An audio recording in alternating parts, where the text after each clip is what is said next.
بسم اللہ الرحمن الرحیم. ویلکم ٹو فکر ناؤ. آج کے پروگرام میں جو گفتگو ہوگی وہ اس کا کانٹیکسٹ یہ ہے کہ یہ کہا جا رہا ہے کہ یو ایس کی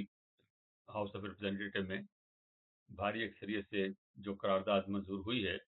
جس میں کہ ہیومن رائٹس اور ڈیموکریسی کے لیے آواز اٹھائی گئی ہے پاکستان کے حوالے سے، تو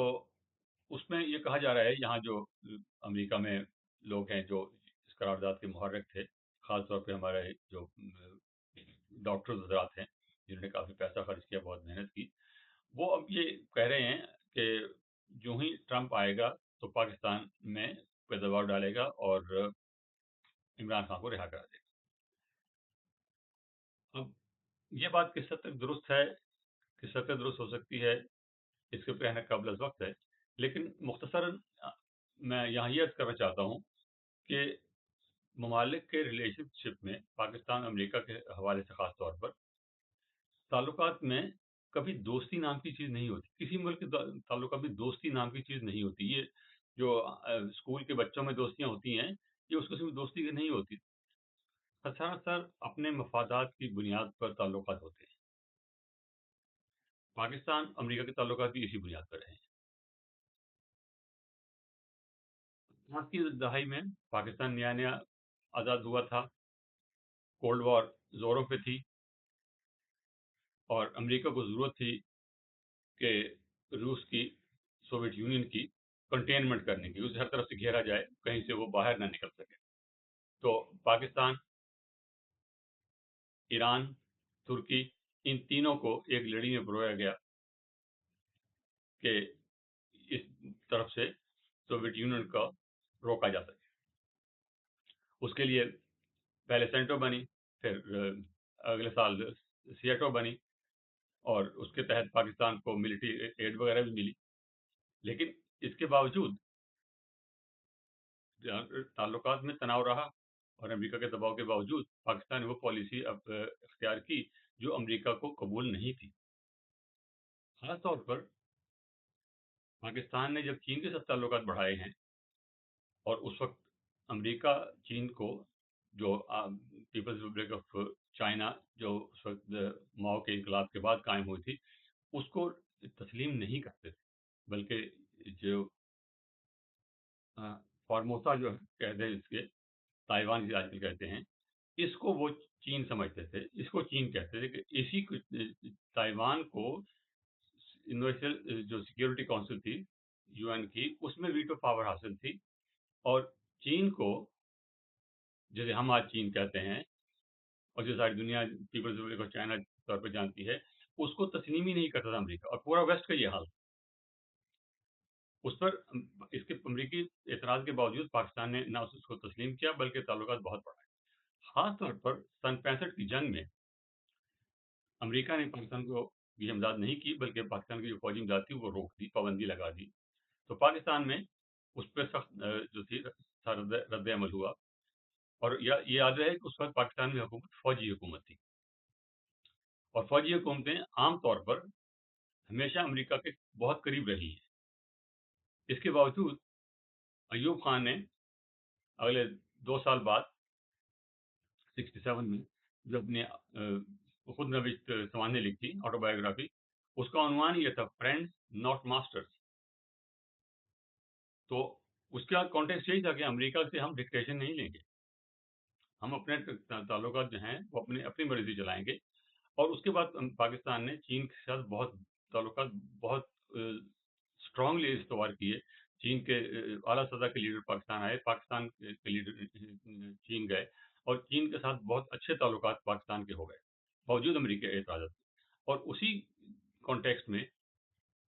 جب امریکہ کو ضرورت پڑی، حالات چینج ہوتے، اس کی تفصیل کی ضرورت نہیں، حالات جب چینج ہوئے تو امریکہ کو ضرورت تھی کہ چین کے ساتھ اب دوستی کی جائے، چین کو تسلیم کیا جائے. تو جو راستہ اختیار کیا گیا وہ چین کے ساتھ براہ راست کوئی تعلق تھا نہیں، وہ راستہ پاکستان سے اختیار کیا گیا. پاکستان نے وہ سروس پرووائڈ کی کہ چین کے ساتھ رابطہ کیا. وہ ہنری کسنگر خفیہ طور پہ چین گئے، اس کے بعد پریزیڈنٹ نکسن چین گئے، تو پاکستان نے اس کے لیے وہ مدد ان کو مہیا کی. اس کے بعد یہ مسئلہ جو آتا ہے